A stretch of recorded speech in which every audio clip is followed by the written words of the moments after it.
شايف الجمال ده؟ بالاجهزه بالعفش 450، ولو معكش انا هقسط لك على 4 سنين. الكلام ده بجد يا حاج ايوه يا عبده. سيد، زي ما هي كمان وريهم التشطيب يا سيدي. واستلام فوري في فرشها يا حاج مع عقار عبده. حاجه مفيش مستحيل. لو بدور على عقار تعال عندي واختار. والله واحلى اختيار يا حاج عبده. لايك وشير عشان نوصل للغير. شقه كبيره هوصل.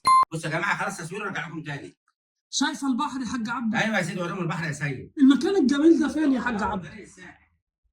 الله عليك يا حاج عبده. يا ابني وهنا وريهم على التشطيب. طول. عيشوا عيشونا معاكم الحياه حلوه. الصلاة على النبي. هي لايك عايزه، وشير عشان نوصل للغير يا جماعه. هي عايزه حد يتفرج ولا توري اي حاجه، ما باين يا الغنى. جماعه الفنانين والناس المشاهير هنا. ما انا الناس اللي عايز مشهور. تريح اعصابك. ما انا مشهور يا حاج مشهور عبده. بايه بقى يا سيد؟ سيد بيه يا حاج. يلا بينا. السلام عليكم ورحمه الله وبركاته. اللهم صل وبارك على سيدنا محمد عليه السلام. يلا يا جماعه اسوي لكم شقه بالعفش سوبر لوكس، شقه عريس كمان. يلا بينا نبص على الشقه وارجع لكم. السلام عليكم ورحمه الله وبركاته. اللهم صل وبارك على سيدنا محمد عليه السلام. من اجمل شيء يا جماعه صلاه النبي.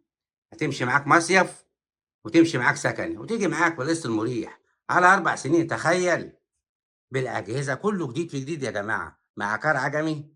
مفيش مستحيل. احلموا وعيشوا وعيشونا معاكم الحياه حلوه.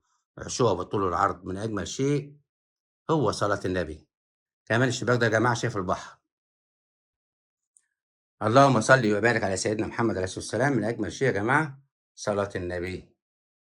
خليكم معايا كده واحده واحده، كله جديد في جديد.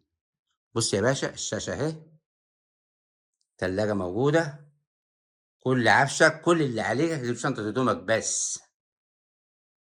تقعد في البراندة كده وتشغل ست ام كلثوم، تقول خدني في حنانك خدني عن الوجود وابعدني. مطبخ كامل اهو، مكان من الزينه لمحمد عليه الصلاه والسلام. كل حاجتك موجوده، كل كبيره وصغيره بوريها لك. ليه؟ علشان ما تتعبش سيادتك. لو عجبك بترن عليا تحجز الشقه بدون فلوس، تيجي